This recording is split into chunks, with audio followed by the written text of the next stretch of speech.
When people hear the charge got dropped, they think, well, that story had a happy ending. Not necessarily. Here's what actually happens when someone gets arrested for a drug DUI. The blood test doesn't come back for weeks, sometimes months. So in that window, before anyone knows whether the officer was right, here's what has already happened to you. You were handcuffed on the side of the road. You were booked and processed. Maybe you spent the night in jail. Your car was towed. You posted bond. You hired a lawyer. Not me. I don't handle DUI cases. But you missed work.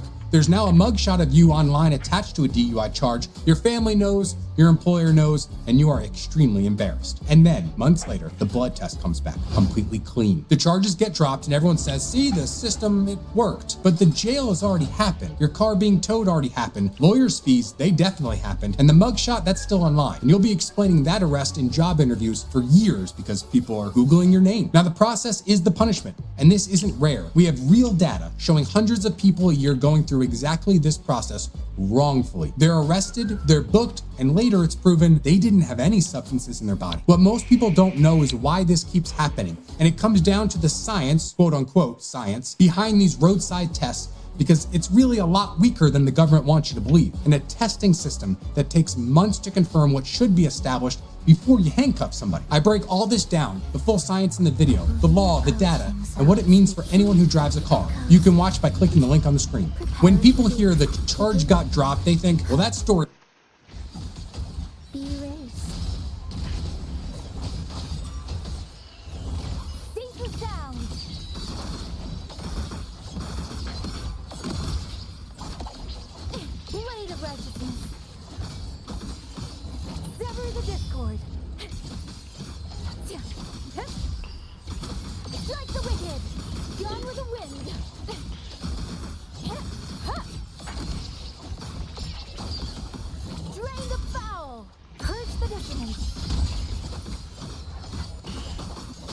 lifeline blocked.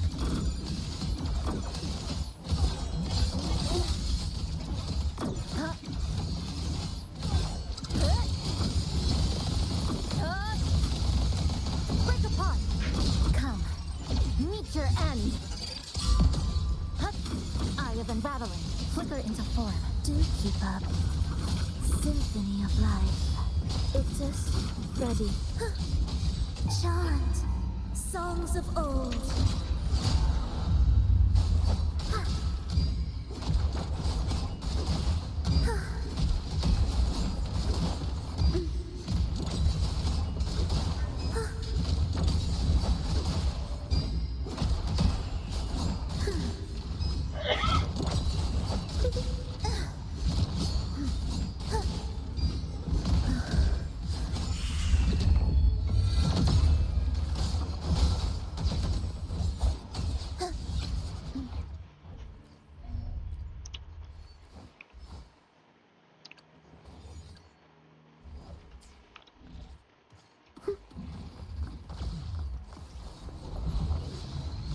Thus, you fall.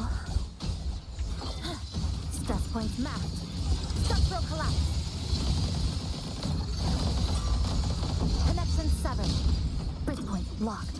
Flicker into a pivotal moment.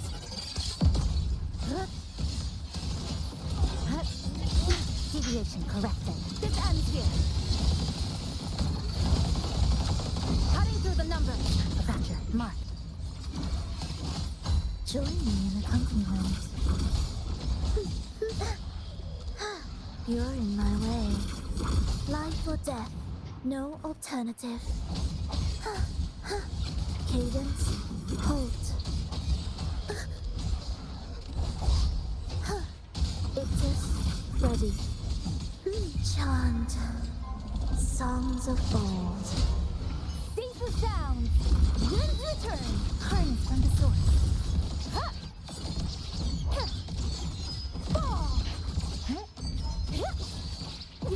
All shapes dissipate.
Tipo.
Getting rough.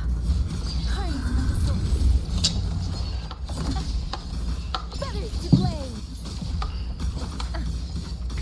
Links unbound.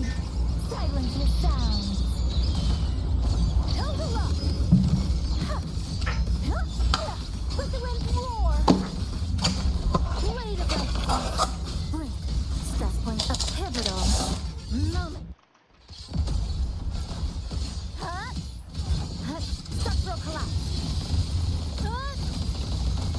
Cutting through the numbers.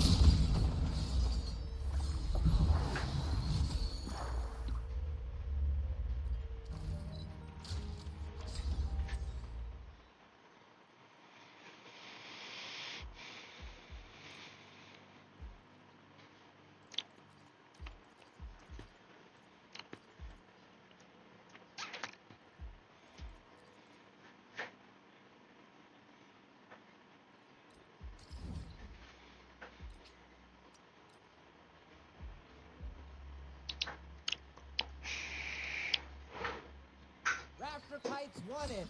Unclaimed ones especially. I heard you found a raptor kite with quite a bit of history behind it.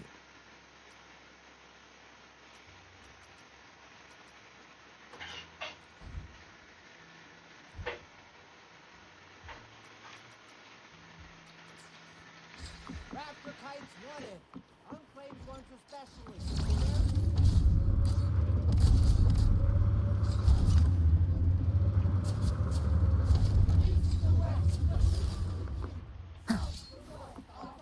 Want extra practice?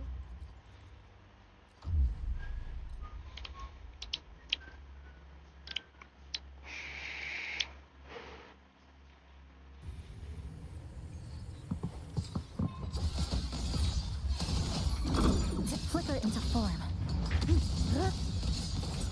An intriguing concerto. It is ready. Heed the echoes.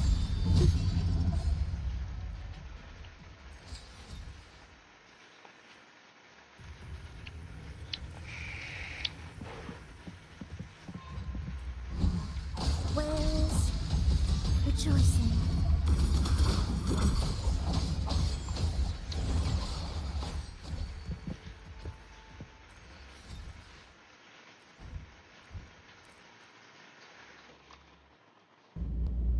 The ruler of Clover Kingdom, His Majesty the King! I just realized I've never met the guy before, so I don't know what kind of person we're dealing with. Do you? No clue. Now, my dear subjects, I will accept your cheers. You're casting a shadow on me. Oh, sorry.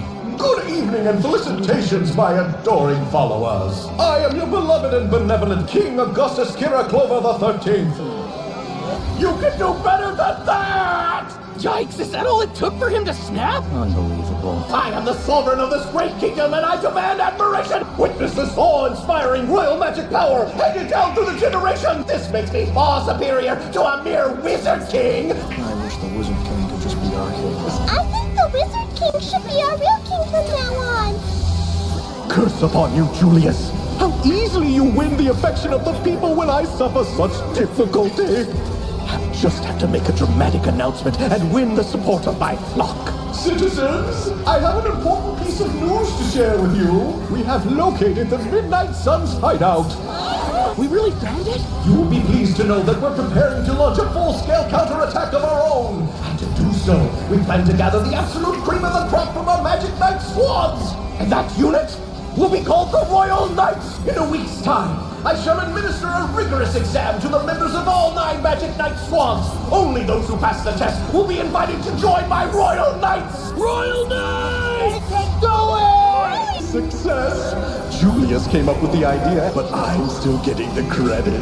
Why is the king picking people, though? Shouldn't the Wizard King handle all that stuff? I mean, he knows more about the Magic Knights than the king does. Think about it. The Wizard King does cool stuff all the time, and I never heard of King Clover doing anything that great. Kinda seems to me like the king is totally pointless and dumb. Asta, quit talking and read the room. No matter how right you are, it's better to keep those comments to yourself. Sounds like you agree with me. I like this kid. He tells it like it is. Walk with their heads! Thanks for getting us killed. The rule. Fun fact, a prison in Brazil swapped their guard dogs for guard geese. The geese monitor the green space between the inner and outer fences and alert corrections officers if anyone jumps the fence into the green space while trying to escape. And geese are surprisingly good guard animals and have been used since Roman times to alert people about intruders. Like dogs, geese are extremely territorial and will honk wildly at anything that enters their space, and they also have incredibly good day and night vision. But geese are much cheaper to maintain since they essentially feed themselves, but also dogs can be bribed with meat or snacks, while geese are too full of hatred to be bribed. The prison uses the geese as a backup to their electronic and human surveillance systems. Fun fact, a prison in Brazil swapped their guard dogs for guard geese. The geese monitor the green space between the inner and outer fences and alert corrections officers if anyone jumps the fence into the green space while trying to escape. And geese are Catch my heart, catch my heart, baby. Catch my heart, catch my heart, baby. One soap and it's over. Oh no! Oh no, he dropped the soap. Oh no. Oh shit! Wait, what? Oh, is this Bollywood type shit? Oh crap! How did he do that? One piece of soap did that. Oh no, not the granny. Oh no! Oh crap! Oh my eyes! Oh! Bollywood, why are you like this? Yo, Bollywood is extreme. Oh my god! Yo, this is some horror type shit. Yeah, like Final Destination. Wait, why are you on the phone and charging? Bro, wait, this is some ADHD shit that even I wouldn't do. Talking on the phone and charging your phone at the pool. Nah, I'm okay. One soap and it's over. Oh no! This is the most unfair Gatling in PvZ fusion. If you fuse 4 pea shooter, you will make a Gatling pea. It fires 4 peas at a time at standard single target speed, effectively quadrupling the damage. Not that strong for defense. Now if you fuse the Gatling with a cherry bomb, you'll get the cherry Gatling. This plant shoots cherries instead of peas, but it still can't defeat a cherry zombie shooter. Then if you fuse snipe pea with pea shooter, you will get the storm Gatling. It fires 6 peas every 1.5 seconds, with each pea dealing 20 damage. Every single attack has a 2% chance to trigger a chaotic 5-second frenzy.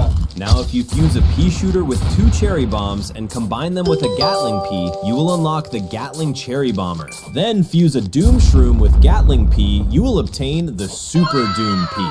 This plant shoots a mini rocket that explodes upon hitting a zombie. But against this flying zombie, this is the most unfair Gatling and PvZ fusion. If you fuse 4...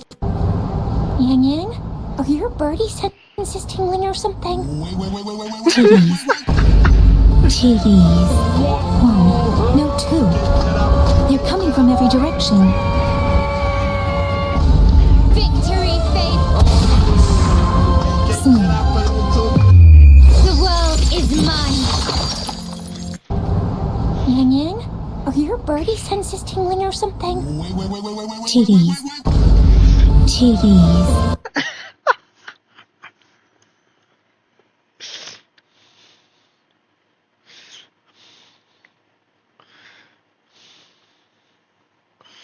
You might not. Who the hell thinks Walmart isn't doing bad things? My client is in the Walmart and she walks over to the hot food section and she's getting rotisserie chicken. What she doesn't know is that somebody before her had spilt a lemon pepper chicken on the ground. And all the grease is on the ground. There's no floor mat. There's no nothing. So she walks over, she slips and she falls and she hurts herself really badly. The person that helps her up is an off-duty police officer who's just shopping. So Walmart gets a statement from that off-duty police officer. When this lawsuit starts, we say, hey, give us the statement, and they do. Except they blacked out his name and his contact information. All they left is police officer. So I immediately think that's a Walmart police officer. I assume it's their employee. So when we find out he's not an employee, we go track him down. I call the police officer and I say, hey, my name is Mike Rathey. I'm calling you in connection with this case. And he starts saying, I told you, do not call me again. I've already talked to you. And I say, oh, whoa. I've never called you before. I don't represent Walmart. I represent the lady that got hurt at Walmart. And I sat there on the phone with him, listening to how many times Walmart called him, asking him to lie, make something up or forget what he saw or say something different. And that's when we went to the judge and said that something's really wrong here. And the judge agreed. Who the hell thinks Walmart isn't doing bad things? My client is in the Walmart and she walks over to the hot food section and she's getting rotisserie chicken. What she doesn't know is that somebody before her had spilt a lemon pepper chicken on the ground. And all the grease is on the ground. There's no floor mat. There's no nothing. So she walks over, she slips and she falls and she hurts. Welcome, Rover. Have you ever wondered why the shorekeeper has 2 ponytails-looking pattern in her design? At first glance, it might seem like just another stylish character choice. But what if it isn't? What if those 2 flowing strands are actually telling a story? A story about 2 identities, 2 worlds, or perhaps 2 versions of the shorekeeper herself. So, here's something most players completely miss. The shorekeeper is often associated with a butterfly. But if that's true, then where are her wings? Well, that's where things get interesting. Have you ever seen a butterfly species called the fluffy-tipped? Take a look at it. Now compare it to the shorekeeper's design. Those 2 flowing ponytails looking part is just like cotton-like appearance and fluffy-tipped butterfly. They don't look random anymore, do they? It's almost as if her entire design was inspired by this butterfly. At that point, I don't think I need to explain the resemblance any further. The similarities speak for themselves. Anyways, I should head back to my shrine now. Take care, dear Rover.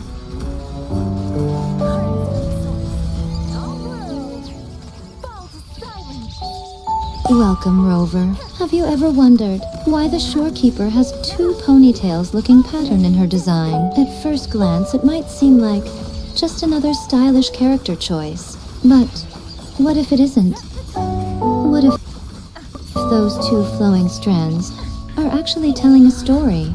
A story about 2 identities, 2 worlds, or perhaps 2 versions of the shorekeeper herself. So, here's something most players completely miss. The shorekeeper is often associated with a butterfly. But if that's true, then where are her wings? Well, that's where things get interesting. Have you ever seen a butterfly species called the fluffy-tipped? Take a look at it. Now compare it to the shorekeeper's design. Those 2 flowing ponytails looking part is just like cotton-like appearance and fluffy-tipped butterfly. They don't look random anymore, do they? It's almost as if her entire design was inspired by this butterfly. At that point, I don't think I need to explain the resemblance any further. The similarities speak for themselves.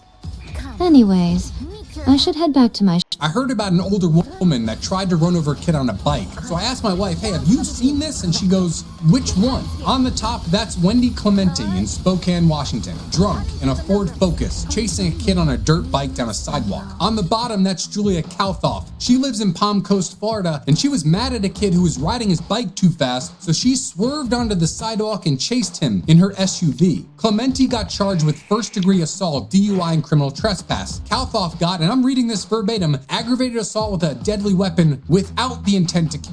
Excuse me for a second?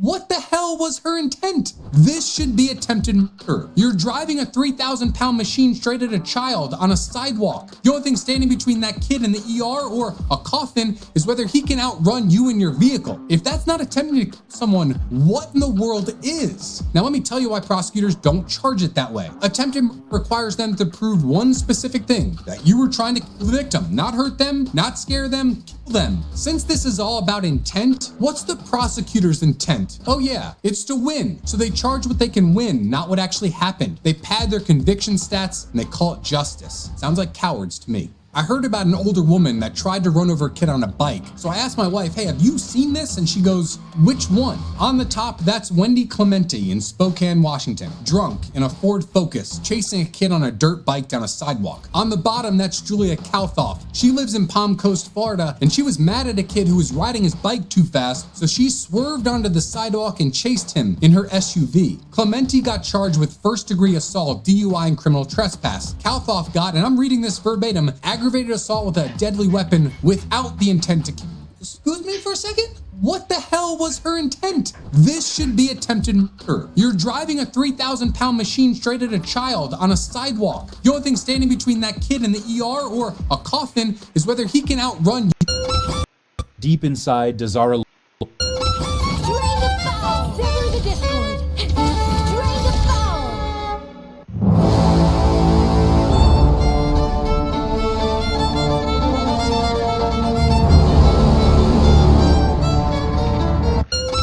Drain the foul! Sever the discord! Drain the foul!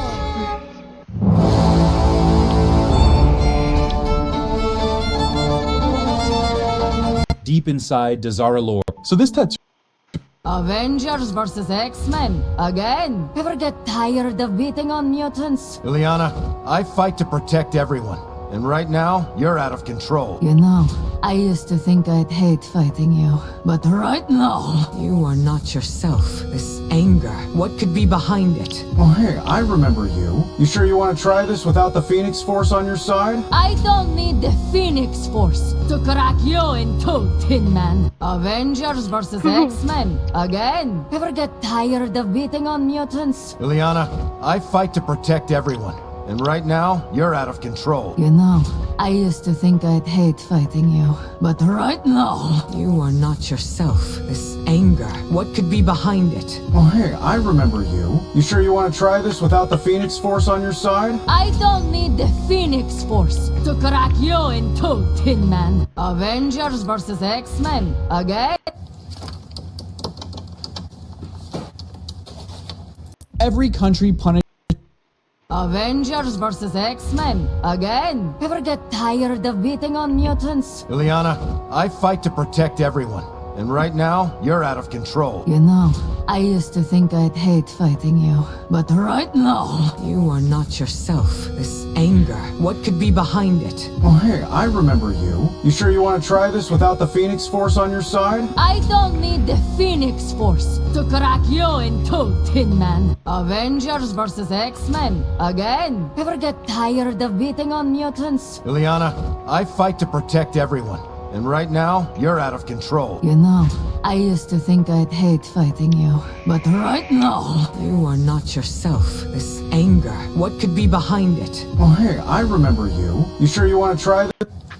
Every country punishes tourists who misbehave inside its borders. China does something completely different. China punishes its own citizens for how they behave outside its borders. It started with a string of viral humiliations. In 2013, a 15-year-old scratched Ding Junhao was here into the wall of a 3,500-year-old temple in Luxor. The photo detonated at home as a national disgrace. In another story, a woman poured scalding instant noodles onto a flight attendant on an Air Asia plane out of Bangkok. And in another case, passengers fought over a reclined seat on a flight from Cambodia to Chengdu. China's response was structural. A 2013 tourism law required citizens traveling abroad to respect local customs. In 2015, the Tourism Authority began keeping a formal blacklist of uncivilized travelers, publishing their names online. They asked ordinary citizens to photograph bad behavior and send it in.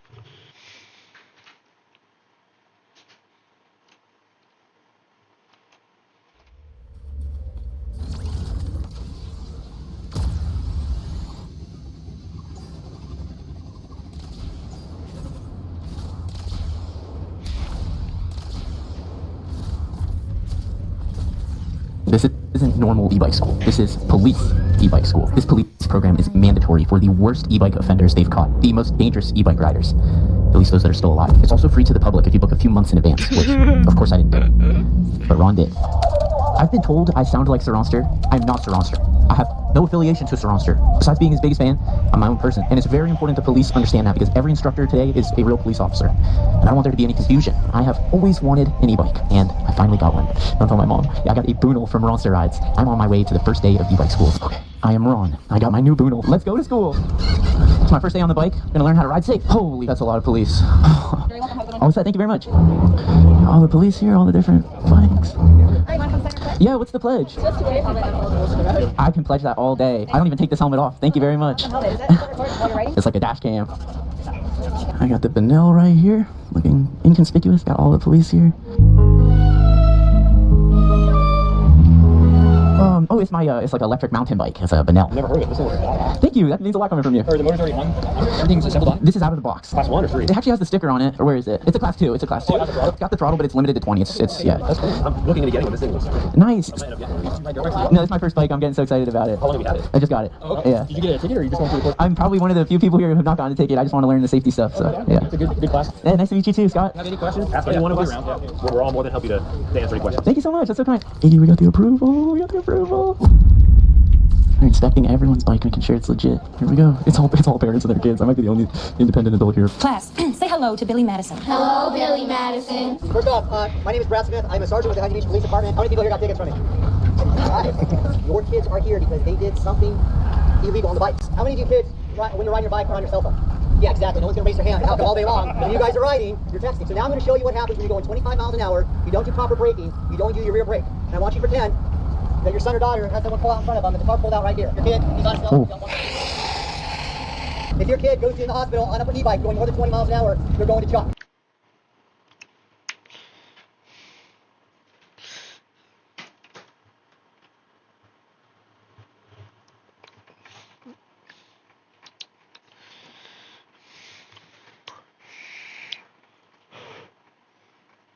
This kid is only 13 years old, but his mindset already surpasses 30. His gaze is cold. At the family banquet, he wouldn't take his eyes off someone. He was fixated on a single target. It was a kid the same age, harmless looking, except Yuri knows exactly what he'll become, a ruthless traitor. The reason an entire kingdom fell, so he has no intention of showing mercy. He challenges the eBay knockoff Sasuke to a duel right here, right now, scuffing the ground and throwing sand in his opponent's face, because chivalry is for people with time to waste, and a kick to the chest that drops the poor guy straight to the ground before anyone can even yell, that's not allowed. His defeat was already sealed. He let the kid go this time, only because he's still a child. But next time, things will be different, because in another life, this kid destroyed everything Yuri loved. Not this time. This little menace capable of taking down seasoned knights is Yuri Briol, third prince of Briol, and if he's already this ruthless at 13, just wait until you see what he becomes. Quick, catch up so you don't get lost. In this life, he's a prodigy kid. In the other one, because yes, there was another one. He was a washed-up mercenary who just wanted to die in battle and couldn't even manage that properly. Lost his kingdom, lost his family, lost his girlfriend, who happened to be the princess of the enemy nation, and decided love was just another word for classified intel to help invade my boyfriend. Real romantic. In the end, life beat him down so hard that an old friend was kind enough to shove a sword through his chest, free of charge, out of pure generosity. And that's when, instead of the hell he clearly deserved, Yuri opened his eyes again. 13 years old, his father alive right next to him, and a second chance he is not wasting this time. But hold on. Before this little menace learned how to kick people around, there was a broken man wandering a battlefield with no idea that fight would be the last time he'd ever die. Let's start from the beginning. The real beginning.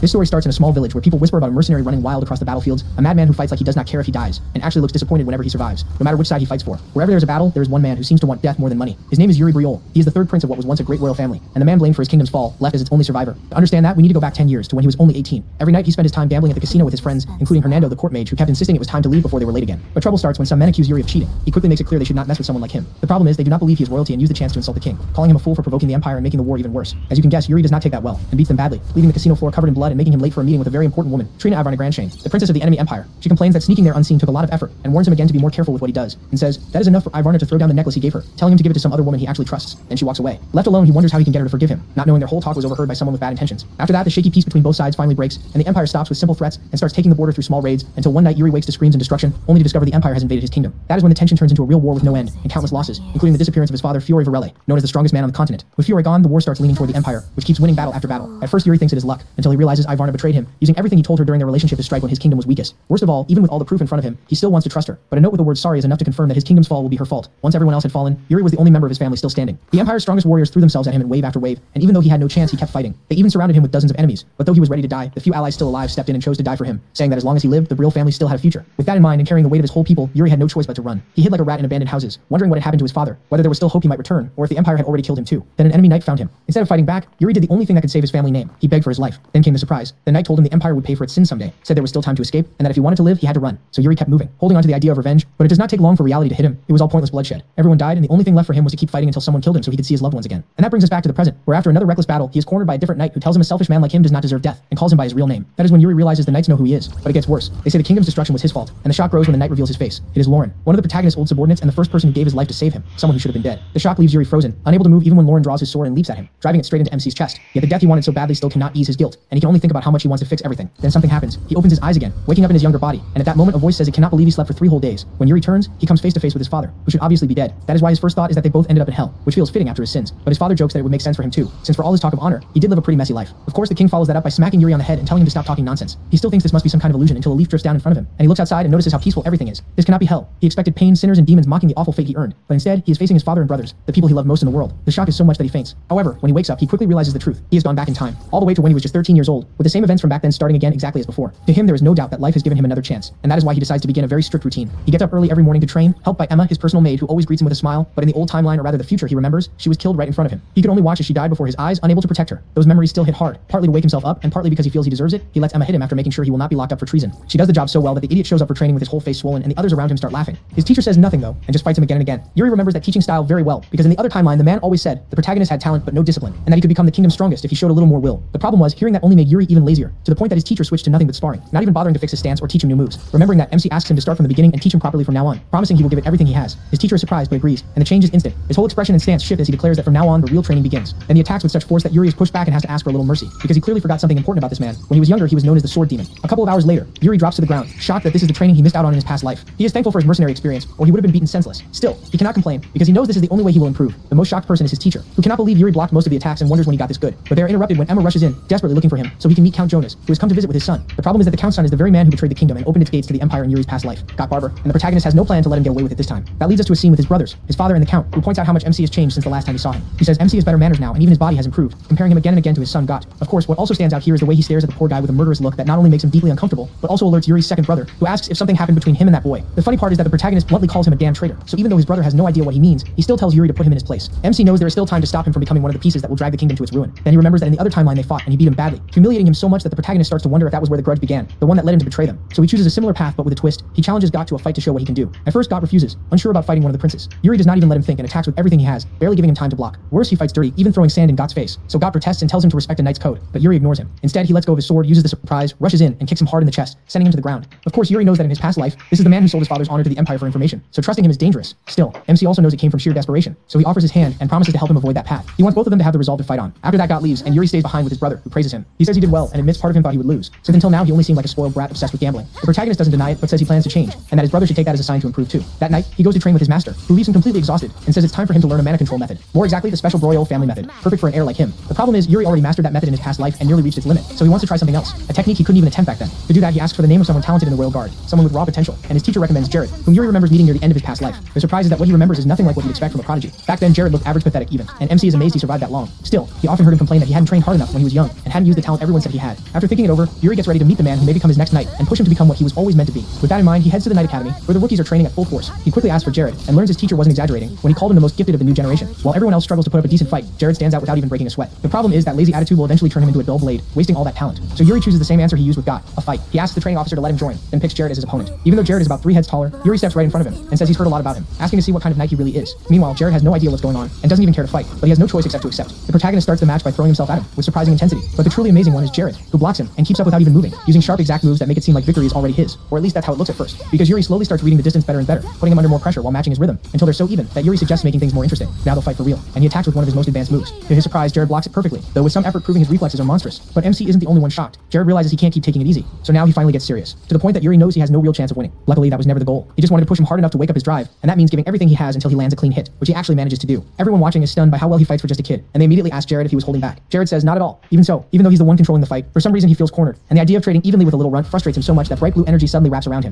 Everyone panics. There's only one meaning. He's using a mana method against one of the princes. They yell for him to stop, but it's already too late. Jared charges at Yuri, who barely manages to dodge the next strike and loses several locks of hair to the force of the slash. There's no doubt that if he hadn't dodged, he could have lost his head. When Jared finally realizes what he almost did, he panics and begs for forgiveness. But after the shock, Yuri tells him not to worry and asks him to attack again, because now things are finally getting interesting. He rushes in again with even more intensity than before, and as Jared follows along, he sees that this brat's eyes are different. He's a maniac who gives 100% in every move and seems set on pushing him to the limit. Even knowing that, it works because Jared can't stop himself from reacting to the challenge and wanting to go farther than he ever thought possible. With that, his lazy stance disappears and turns fully serious. He can feel his blood start to boil harder than ever before, not even against stronger opponents. And without a second thought, he attacks again, and Yuri answers so well that Jared admits this is the best fight he's ever had, because for the first time in his life, he truly wants to win. He strikes with so much force that Yuri's sword snaps in two, officially ending the battle. Right away, the protagonist holds out his hand and tells him he learned something. Jared has hidden strength, unlike anyone else. Jared feels the same, admitting the brat showed the fighting spirit of a real warrior, not a younger prince. Then Yuri shocks him again, saying he'll have to answer for injuring someone from the royal family. So the poor guy runs off to get a first aid kit. Meanwhile, the other trainees congratulate Yuri for keeping up with one of their own. But they aren't the only ones who saw the fight. They soon realize it was all witnessed by Zenith, the captain of the Briel Royal Guard, who still hasn't finished processing the hidden gems he just found. After that, a few days pass until Yuri stops Jared in the barracks hallway and tells him to come along because they need to go somewhere very specific. Jared insists he needs to train, but MC won't back off. He reminds him that this new attitude and better discipline are thanks to him. In short, Jared owes him for stopping him from staying mediocre. Yuri knows he still has a long way to go before his body can match his mental strength, but that won't be enough for now. Then comes the surprise. They won't be going alone, but with one more person, Hernando, who was once one of Yuri's best friends in the other timeline, but is now just a beginner court mage. Of course, he barely knows him at this point, so Hernando also insists he has other things to do. The protagonist uses his status as prince to bribe him, offering to pay off all the debt he owes at the casino. Instantly, the poor guy's eyes light up. Still, he asks why he should trust Yuri when he's also a gambling-addicted psychopath, who says he should just trust him and take his word for it. But Hernando wants something more solid, an actual deal, making it clear that even if he's a prince and all that, his word alone isn't worth much. Yuri even asks Hered to witness his good faith, and cornered like that, the blonde finally agrees, accepting on one condition: MC has to be honest and tell them where they're going and why he needs both a knight and a mage. At last, Yuri admits their destination is Sword Mountain, and the mission is to help him raid his ancestor's dungeon. To get there, they start through a network of tunnels hidden right under the palace, which he says leads straight to the mountain's entrance, a place tied to a powerful legend about his ancestor, one known across the empire. What the others don't know, but Yuri saw with his own eyes in his past life, is that after the empire invaded Briel, they discovered the legend was true. There really was a huge dungeon inside Sword Mountain, where the first leader of the Briel family had hidden treasures. They also found those passages, and thanks to them, they used the Briel legacy before its own family could. Yuri won't let that happen again. In this life, he'll do everything he can to move forward instead of falling behind. More than that, he wants to see for himself the legacy the empire stole, so they keep going until they reach the foot of the mountain, and pass through a door whose key the protagonist always had nearby, though he only learned what it was for after the empire invaded. Of course, Hernando has plenty of questions about how MC knows so much that even his brothers don't know, but Yuri tells him to be quiet and warns him about the plants around them, which are poisonous and will make him suffer if he doesn't watch his step. Even so, the way he moves through the place makes it look like he's walked it many times before, and the others notice. They wonder what's gotten into him and joke around a little, until suddenly Yuri shouts for them to stop, warning them about a pack of dire wolves. The strange part is that this pack is way too big. That should make them easier to beat. That shocks Hernando, because knowing that much about these beasts can only mean one thing: Yuri is the worst bookworm in the kingdom. Even so, the protagonist tells them to move carefully, but everything falls apart right there. Hernando ends up stepping on a twig, and the sound is enough for a wolf to leap at him. It would have killed him in seconds if not for Jared stepping in and cutting its neck in one strike. The impressive part is that without knowing anything about these creatures, he used mana. He saw the fur was too tough for a normal hit, so Yuri praises him, but also points out a huge mistake. They've not only alerted the rest of the pack, but the Alpha 2, and it orders the attack right away. So within seconds, they're surrounded, and Jared decides to take charge, dropping them one by one. The problem is, it's still not enough, and the wolves start gaining ground. That's why Yuri orders the mage to join in and show why his father trusts him so much. He gladly agrees, releasing dozens of fireballs he controls with skill to turn the wolves into ashes. After that, even more monsters show up, but they beat every one of them and finally reach the top of the Sword Mountain, where there's absolutely nothing. Jared even asks if this is really the right place. Yuri ignores him and starts to search, until he spots a tiny glowing red point sticking out of the dirt. After digging a little, it turns out to be the hilt of a huge sword. The odd part is that at first glance, it doesn't even look like it's been buried for centuries. It looks completely new and stranger still. It has the word guilty carved into its blade. Jared asks if this is the founder's great relic, and Yuri says he's not sure, but they can find out, because right then, the ground beneath them starts collapsing until they fall into a deep pit that is actually the entrance to the secret dungeon of the Briel family. When they finally hit the ground, Yuri realizes Jared protected him by softening their fall with a thick layer of mana, while Hernando comes down safely using air magic. The mage also lights the way with another spell. They find a long hallway that seems completely empty until something else appears. A night spirit, covered in dense dark mist. Yuri instantly recognizes it as a knight of death, which means serious danger. So he orders Hered to get up, and even though the poor guy still hasn't recovered from the fall, a couple of kicks are enough to get him on his feet and standing in front of Yuri, ready to protect him from the threat. The problem is that, just like the name says, Knights of Death are ancient warriors who came back from the dead, and somehow, they became even stronger than they were in life. Then MC realizes something else. This one is harmless, because its real job is to guard the dungeon for the Emperor. That means it shouldn't be hostile toward him, since he has royal blood, and his guess is confirmed when he steps in front of it, and the knight draws its sword, not to attack, but to drive it into the ground as a sign of respect. Of course, Hernando nearly has a heart attack. Then things get even stranger when the knight speaks, saying Yuri's arrogant attitude is just like Eric Briol's, a name they recognize immediately. He was the famous swordsman who conquered the continent with a single sword, the founder of the kingdom they now live in. Curious, Yuri asks if he's the first one to enter, and the knight says yes. Only descendants of the Briel family can draw that sword, the same one he used in his time. That's why he asks what he plans to do with this place. Yuri introduces himself properly, and demands the founder's legacy as his rightful inheritance. The dungeon falls into complete silence until the knight tells him to follow, since this is exactly why he was placed there. As they walk away, way, Jared can't shake the feeling that something is very strange about all of this. Yuri tells him to stop wasting time and come along. And the shock comes when his words mix with flashes from the other timeline, which of course Jared doesn't understand. He assumes he's just stressed by the whole situation, and soon they reach a group of crystals. The knight simply tells them he hopes they are worthy. Then the crystals suddenly light up and transport them to what looks like a desert. But when Yuri looks around for the others, he realizes he's completely alone, except for a human-shaped figure with no face like some kind of puppet rushing at him ready to fight. It's being controlled by a mana technique, and in that moment, the figure activates the mana inside itself and channels it into the sword, as if it's showing him how mana control really works. It also tells him to copy its movements, acting like a brutal mentor while beating him down. Still, Yuri knows this is insane, especially since a kid his age shouldn't even know how to copy a technique this advanced. But the protagonist is definitely not an average kid, and for the first time in this life, he activates his mana technique. It doesn't shine as brightly as the figures, and it's nowhere close in power, but it finally excites his opponent, who notices his resolve and gets ready to strike. As Yuri fights, he thinks he has to become stronger before the Empire destroys his life for good. No matter what, he will not make the same mistake again, and the more he battles the figure, the more he realizes it represents the Founder's techniques, and he plans to learn every move while he can. Meanwhile, Jared wakes up in a room identical to the Kingdom's training grounds and wonders if he's dreaming, until he senses something nearby. It tells him to attack, and he comes face to face with a perfect copy of himself. At that point, he's sure beating himself is part of the Knight of Death's trial. The strange thing is that unlike the figure facing Yuri, this other Jared can speak, telling him to stop fighting his fate. It reminds him that he became a royal guard because he wanted an easy life, so he should stay away from the prince if he doesn't want his life filled with hardship. That hits him hard, and for a moment Jared thinks the old him would have agreed completely and gone back to the palace already. But remembering his fight with Yuri reminds him that out there's more than just comfort. He also wants the thrill of achieving something, so he tells the copy it's out of date. He's not the same anymore. A sword that's already been swung can't be stopped by empty words, and he won't hesitate. The clone instantly activates its aura and attacks with a blow that is powerful but very simple, and Jared blocks it with no trouble. He realizes his opponent fights exactly like his old self, lazy, using basic strategies, and always avoiding even the smallest risk. It's a totally dull style, and now he looks down on it. He lands several clean hits until he knocks the clone down, calling it painfully boring. Then out of nowhere, the clone starts melting and turns into a giant clay golem, its true form, the same kind Yuri must be facing right now. Before attacking, Jared prays that MC can overcome his own trial too. With that, we return to his battle and see the desert has changed. What used to be endless dead sand is now a wasteland filled with broken swords. Worst of all, one of those shattered rocks may as well be Yuri's body. He can't even move or run as the figure comes closer, ready to finish him. It strikes, leaving only the impact and trails of mana behind. Luckily, from another angle, the result is nothing like we expected, because in the final instant before the hit landed, Yuri managed to grab his sword and properly activate the mana method, landing his first direct hit of the entire fight. Of course, he knows that never would have happened without that brutal training and the beating the Founder gave him up to now. But when he sees the figure's sword begin to crumble, and the figure itself slowly fade into the air, it even says goodbye, which can only mean time is up.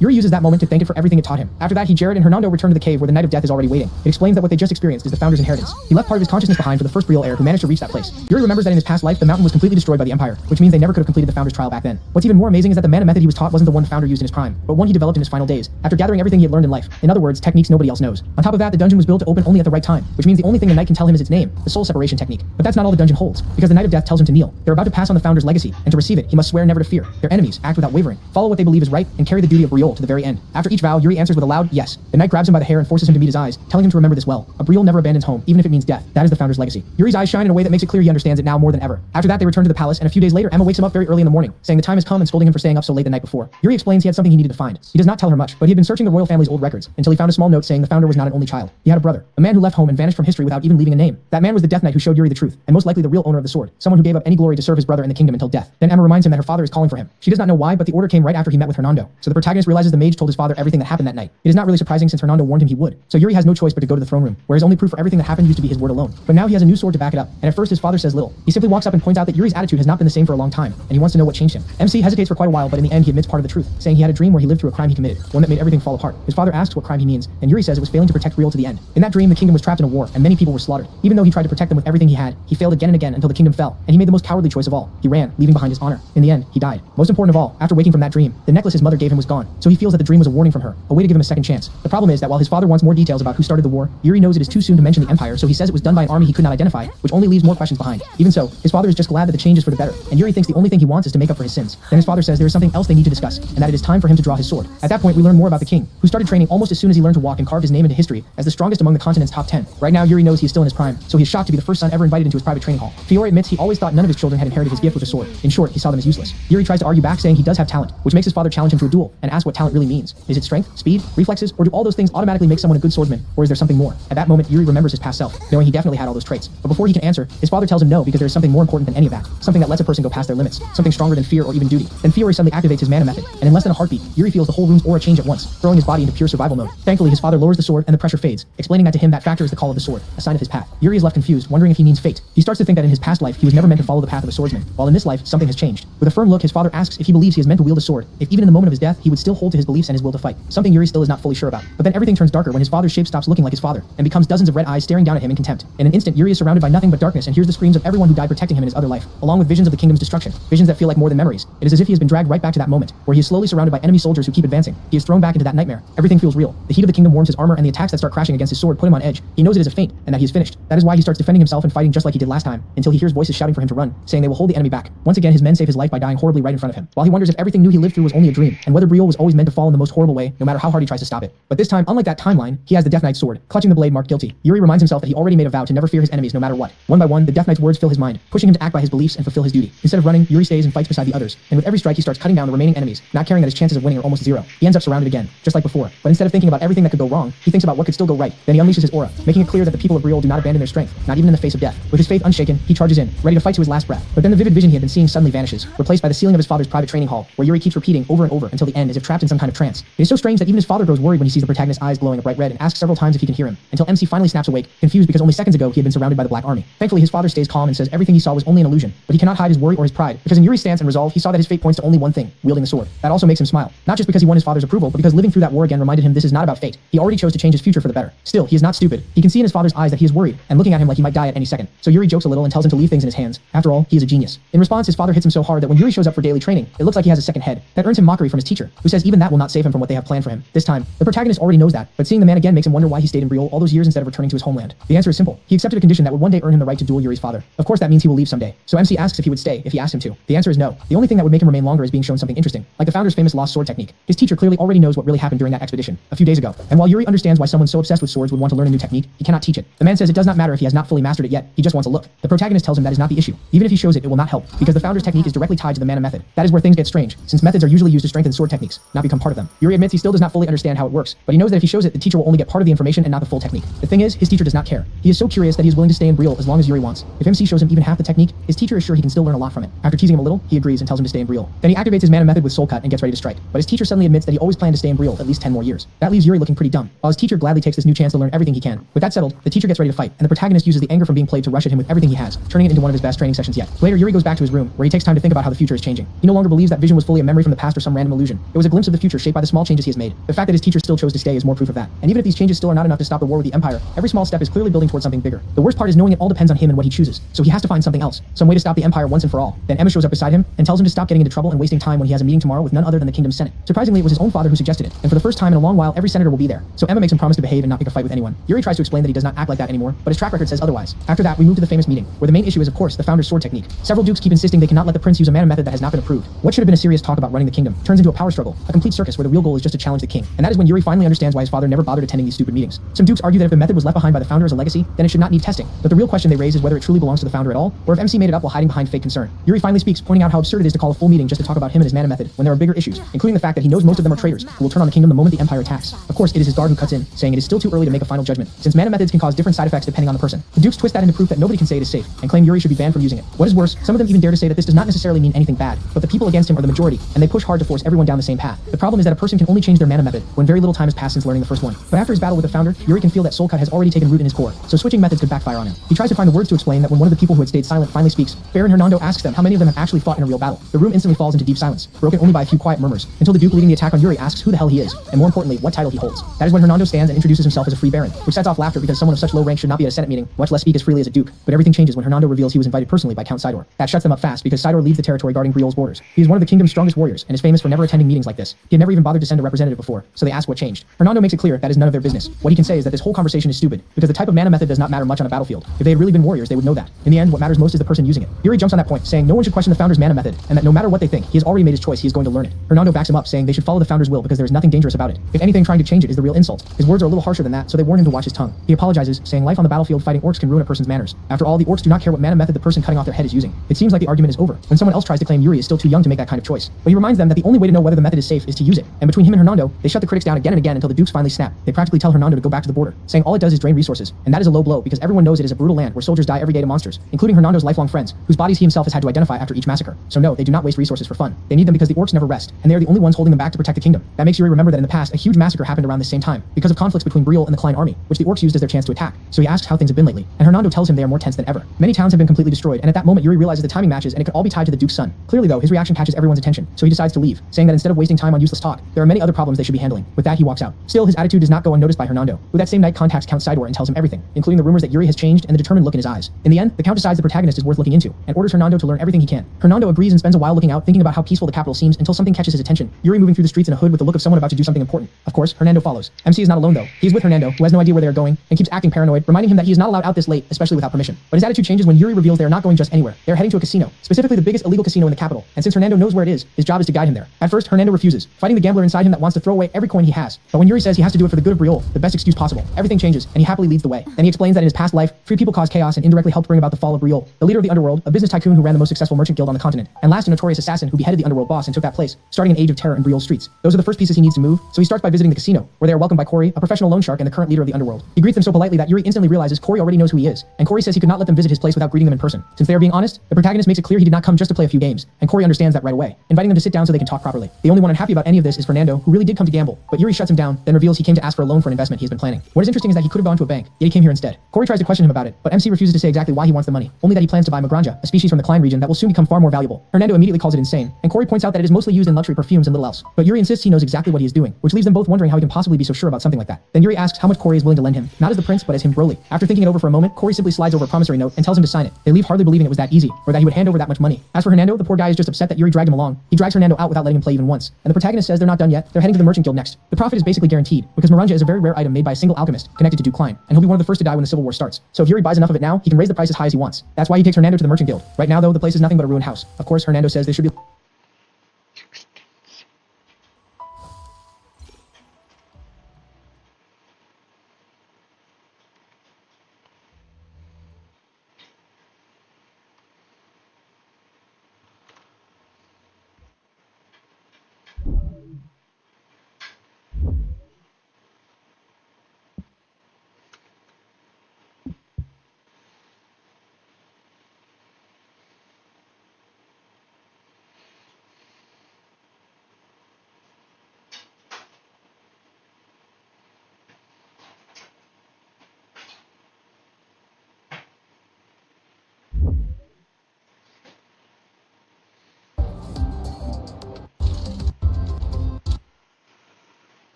Huh?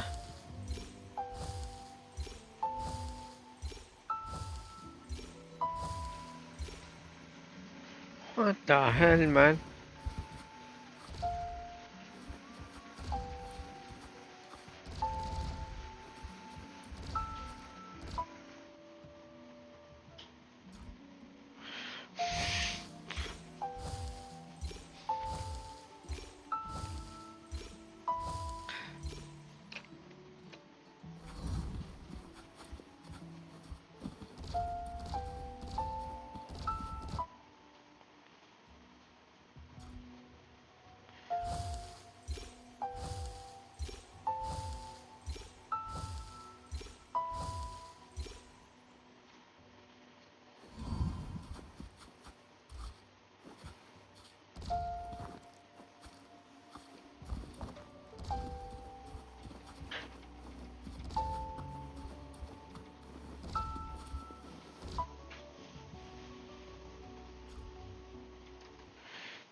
Is mine back?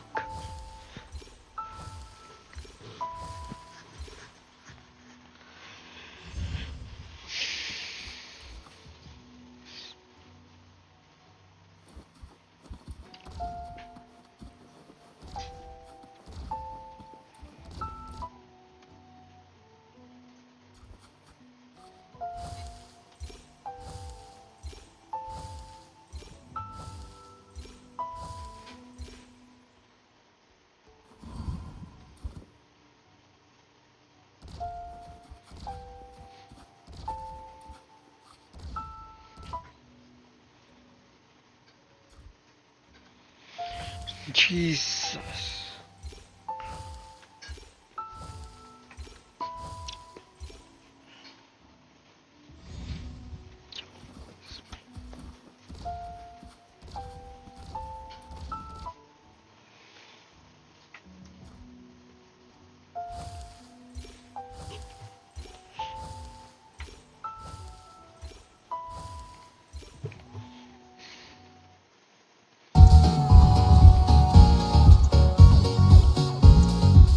Remnants of the past.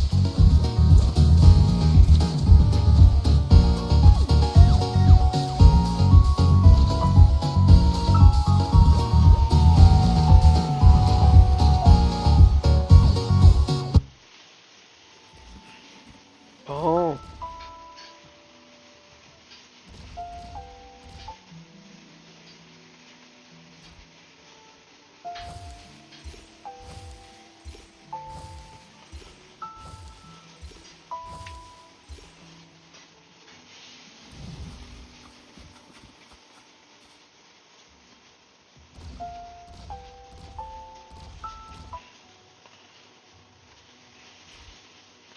Prepare ko nga to. The fuck?